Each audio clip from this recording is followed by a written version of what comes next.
está el doctor Carlos Leiva, que es profesor de Economía Política, fue subsecretario de Programación y Coordinación durante la tercera presidencia de Juan Domingo Perón y tuvo a su cargo el Plan Trienal de Recuperación y Liberación Nacional, ¿no? Doctor Leiva, buen día, ¿cómo está usted? ¿Cómo le va, María Mía? Buen día. Bien, bien, gracias a Dios, bien. Bueno, dado que, voy a empezar por esto, ¿no? Dado que hoy se cumplen 75 años de la aparición del peronismo, luego traducido al justicialismo, los gobiernos o los planes del peronismo, ¿qué clase de economía fueron teniendo? Bueno, en rigor, la aparición de Perón y el peronismo, como usted se imaginará, no son productos solo de la emergencia de una persona, sino que existió en aquellos años una cultura en el país y también en el escenario internacional que fue la construcción del estado de bienestar. Claro. Decir esto significa que a partir de esos años y como consecuencia de fenómenos tremendos como la crisis del 30 y la Segunda Guerra Mundial, en las economías occidentales empezó a un diseño del Estado destinado a pensar los problemas y no solamente a resolverlos cuando se presentan, pensar los problemas por venir y no solamente resolverlos cuando se presentan. Había dos ejes en el mundo desarrollado, principalmente. El primero era evitar el desempleo y convertir el pleno empleo en una causa central de la política económica, entendiendo que el hecho básico de que todo el mundo pudiera obtener con su trabajo el sustento y la organización social, aquello de San Pablo, que el que no trabaje y que no coma, le significa que todos deben tener trabajo para poder comer, por un lado, como perfeccionamiento de la democracia, y en nuestros países, en los países en vía de desarrollo, a esa tesis también se le incorporaba la necesidad de incorporar la producción industrial en forma más desarrollada, con un tejido más profundo, que, digamos, integrara el proceso de las riquezas naturales a la agregación de valor del trabajo de las personas. En esa vertiente es que Perón se nutre, y es notable porque, claro, la gente ha olvidado en general, por ejemplo, que todo el personal de la Secretaría de Trabajo y Previsión, donde Perón alcanzó su máxima popularidad, era el personal de a su vez una secretaría del mismo nombre de la provincia de Buenos Aires que había formado el conservador Moreno, ¿no?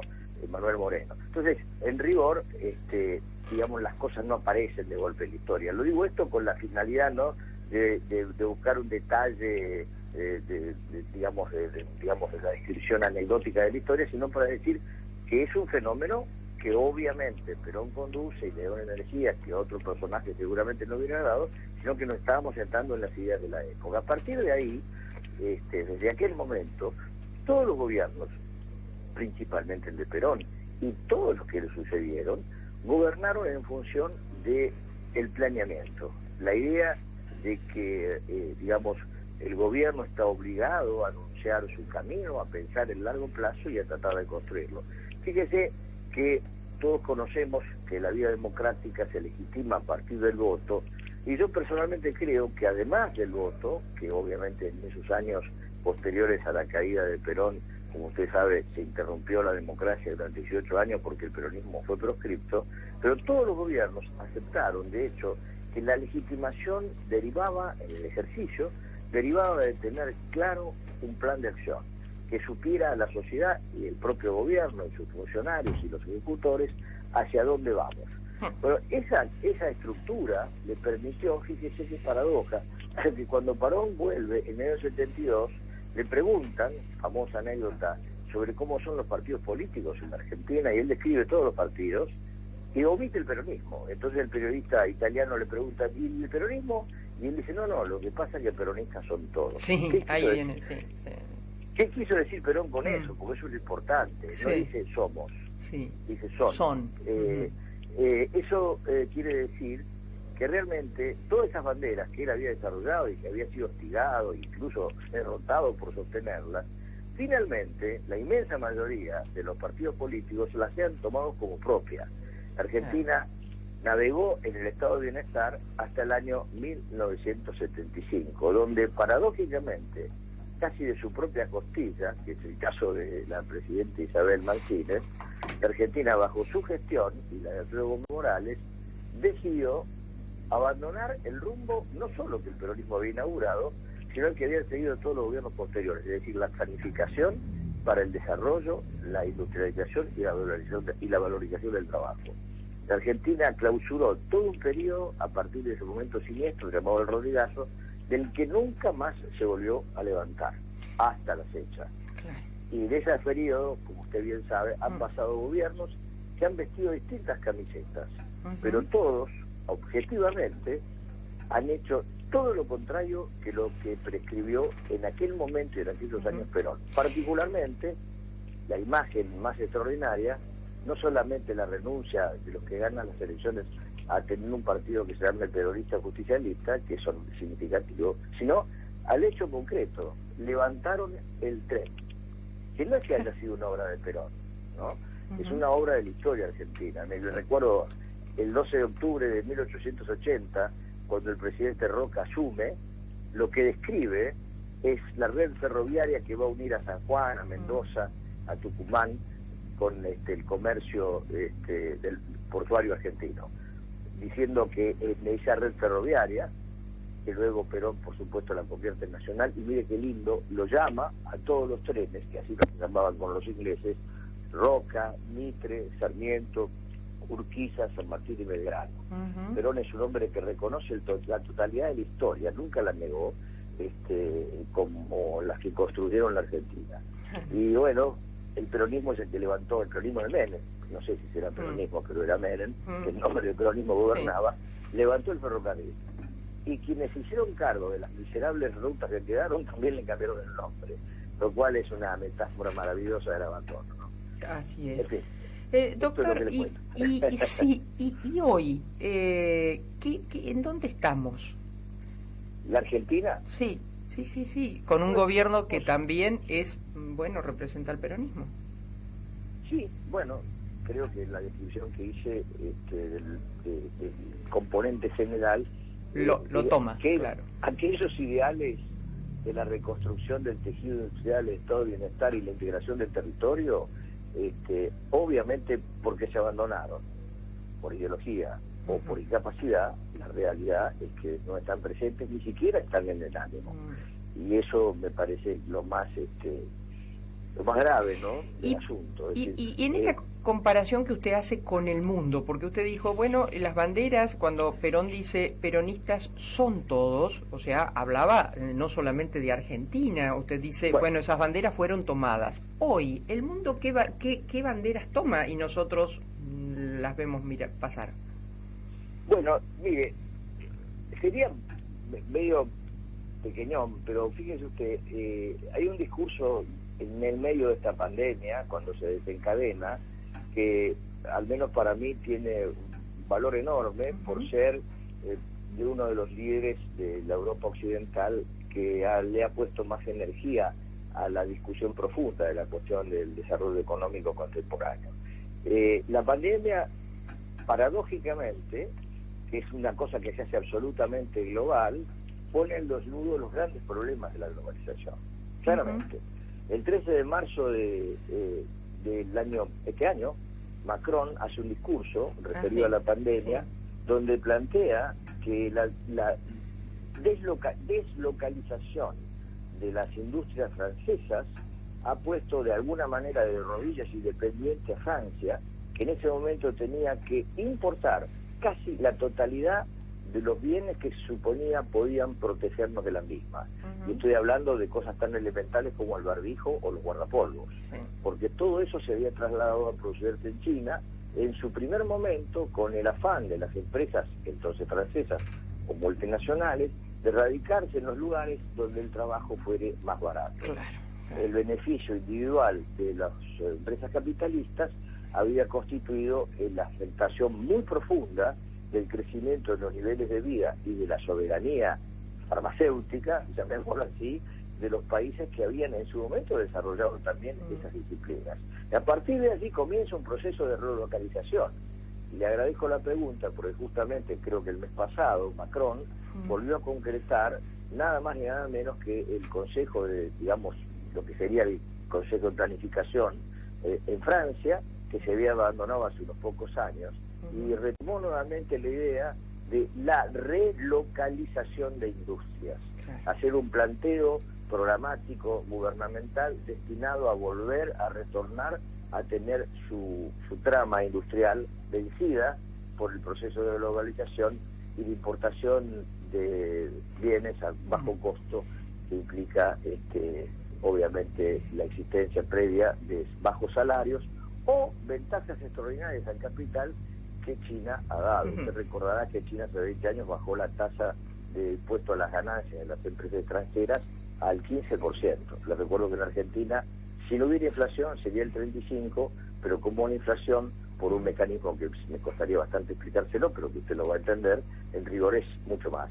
Lo que pagan las empresas que tienen alta densidad de capital es una tasa de ganancias mucho mayor, porque no pueden descontar la inflación de sus utilidades. Doctor, ¿y el único que advirtió esto fue Macron? No, yo cito a Macron porque como todo francés verbaliza y fundamenta las decisiones.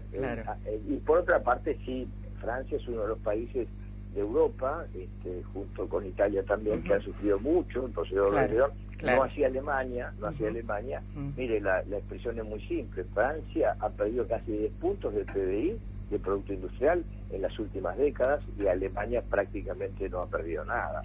Entonces, Alemania sigue siendo el motor de Europa, porque conservó su perfil industrial, básicamente, usted lo sabe, con productos de altísima gama, ¿no? Así es. Que eso, bueno, le da una cierta exclusividad, porque hay cosas que solo, todo lo que es la industria óptica y demás, los alemanes tienen un nivel tecnológico que es muy difícil de remediar y competir. Mientras tanto, nosotros 40 años o más que no tenemos una sola ley de promoción industrial, de inversión industrial. Así es. Sí, porque, coherente con lo que pensamos, la Argentina ha decidido, fíjese, hay una cosa que a mí no para descartarlo ni para decir que esté mal, ni mucho menos, pero esa pasión extraordinaria de nuestro pueblo, de nosotros mismos, de poner un nombre extraordinario a las cosas. Usted sabe que la Argentina, felizmente, exporta mucho trabajo y está muy bien, haciendo trabajos como por ejemplo de contabilidad para el resto del mundo, por el dominio de la lengua, la coordinación horaria, etcétera. Eso nos permite que haya empresas, y bienvenidas son, que producen ese tipo de trabajo para el exterior y generan muchísimo nivel de exportaciones. No solo eso, pero hay una suma importante de dólares que la Argentina gana exportando ese tipo de trabajo. Ahora bien, eso es exportar trabajo y está muy bien. Ahora, decidimos llamarlo a eso economía del conocimiento. ¿A usted le parecería que suena como que estamos hablando de contadores cuando hablamos? ¿No es cierto? Siempre estamos hablando de eso. O por el contrario, el mercado libre, que aparece como una cosa hiper novedosa.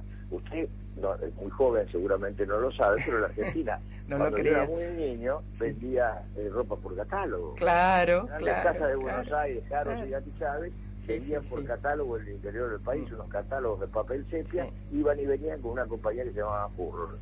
No es decir que eso es conocimiento, realmente es una exageración. Ahora, es una venta por catálogo, punto. Dos preguntas necesito hacerle. En este tiempo que nos queda, le pido respuestas más concretas porque lo quiero exprimir, doctor, hoy.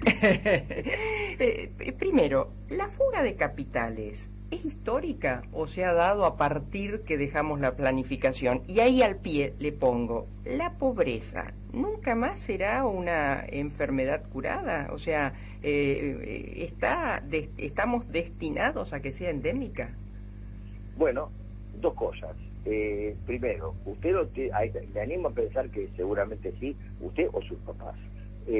Hasta el año 75, usted podía recorrer las calles de la ciudad de Buenos Aires, y no digo del interior porque no lo puedo afirmar, pero sí de la ciudad de Buenos Aires y Gran Buenos Aires, y encontraba un cartel que decía: el Banco de Galicia le vende este departamento a 12 años. Y usted entraba, compraba con el 15% del valor del inmueble un departamento en cuotas mensuales a un banco privado que lo iba a pagar en pesos a 10 y 12 años. Esta es la realidad de la Argentina hasta 1975. Por supuesto que entonces también había gente que tenía dinero en el exterior, cifras menores. Pero la realidad es que la Argentina en aquel entonces, con inflación, porque la había, tenía todavía una moneda. Y quien discuta esto miente. Muy fácil disuadirlo, porque tenemos todos los avisos de los diarios. Belgrano entero se hizo, el barrio de Belgrano de la Segunda vez se hizo con ese tipo de torres producidas por bancos. Esto es una realidad objetiva. Eso se quebró y tiene una fecha cierta. Como dice Vargas Llosa en conversaciones de la Catedral, ¿cuánto se jodió el Perú? Bueno, en Argentina se jodió el día del Rodrigazo, donde desapareció la moneda y se desató una furia especulativa espantosa. Naturalmente, a esa furia sucedió también con la caída del valor conceptual de la moneda argentina. Comenzó la fuga de capitales, que por supuesto no es solo la fuga de dinero, sino que es la fuga del excedente que generó la economía. Son los ahorros que normalmente se reinvierten y generan trabajo. Fíjese usted, si todos los capitales que están en el exterior, que es un concepto imposible, no solamente, no hay manera de pensarlo en términos económicos, eso pudiera retornar, no porque no pueda retornar de a poco, sino que no puede retornar de a mucho, pero si volviera ese dinero, la Argentina crearía automáticamente 4 millones de puestos de trabajo con el promedio de capital que tiene la Argentina. ¿Qué le parece? Sería una transformación enorme. 4 millones de personas trabajando con herramientas, no con una bicicleta repartiendo productos, con una herramienta de producción, generando valor. Bien, la explicación de por qué ocurrió es esa. La fuga de capitales es la fuga del excedente, porque la Argentina dejó de pensar en términos de oportunidades para invertir. Por lo que usted dijo, exactamente, por la supresión de las leyes de promoción de inversión que todos los países del mundo tienen, incluido Estados Unidos hoy, o Francia hoy, o Italia hoy, o Alemania hoy, porque esta es la realidad, aparte de Brasil, que los tiene desde siempre. Todos los países procuran. Gobernar hoy es comprar inversiones. Gobernar es comprar inversiones. Bueno, la Argentina decidió no comprarlas, sino fugarlas, por un problema de falta de conceptualización de la clase dirigente. Y de confianza, ¿sí? Confianza y consenso. La confianza tiene que ver también con la capacidad de generar proyectos. Cuando usted tiene un país con recursos y sin ideas, y el Estado no le provee ideas del futuro, es muy difícil crear en él. El que renuncia a pensar hacia adelante es el tipo que conduce. Imagínese usted en un ómnibus con un chofer que se sube y pregunta ¿dónde vamos? Y dice, a ninguna parte. ¿Quién subiría? ¿Quién subiría? Es ridículo, ¿no? Salvo que usted tenga mucho hambre y tenga que quedarse a dormir ahí. Es lo que pasa en Argentina. Mucho hambre y quedarse a dormir acá. Y ahí viene el problema que usted cita muy bien de la pobreza. La pobreza no se puede resolver sin un proyecto colectivo. ¿Sabe por qué? Las clases medias, las clases medias, nosotros tenemos la bendición de Dios de poder tener un proyecto individual. Podemos pensarnos a nosotros mismos hacia adelante, siendo los chicos ingenieros, abogados, médicos, una profesión, una carrera, una aventura. Ahora, cuando usted está en la pobreza, que es el 50% de los adolescentes, de los niños en la Argentina, lo que no puede tener, porque eso es la verdadera pobreza y no solo no comer, es proyecto de futuro. Usted no tiene delante nada. Y eso solo se resuelve con un proyecto colectivo, que es la responsabilidad del Estado. La Argentina no lo genera. Y yo puede parecer pedante, soberbio y loco decir que el problema de la pobreza es un problema soluble ya. ¿Sabe para quién? Para los niños. El día que nosotros, con una política pública, como muchos otros países tuvieron, o en muchas otras épocas sucedió, decidiéramos que vamos a evitar que un niño no duerma en su propia cama, que no tenga una frazada, una ducha, un cepillo de dientes y un desayuno, el día que decíamos eso, que es muy poca plata, en términos de lo que se gasta en la Argentina, habremos terminado con la pobreza del futuro, que es la única que es imprescindible terminar, porque si continúa esa pobreza, estamos realmente condenados. Simplemente le digo esto, María Eugenia. Una niña de 30 años, de la clase media, todavía no se casó y no tiene un hijo. Una chica nacida en la vida, a los 30 años es abuela. Esa es la tasa demográfica que nos espera. Claro. Doctor Leiva, un placer. Seguiría hablando, tengo tantas otras cosas, pero bueno, hoy tenemos fútbol y usted sabe que el fútbol manda. Por supuesto, ya. Bueno, ¿de qué club es usted? San Lorenzo. Ah, ayer le tenemos que dar el pésame, ¿no? Murió un... Bueno, sí. Fischer, el lobo Fischer. Claro, el lobo Fischer. Bueno, doctor, un abrazo muy grande y gracias como siempre, ¿eh? No, hasta luego. Chao. Muy bien, hemos hablado con el doctor Carlos Leiva.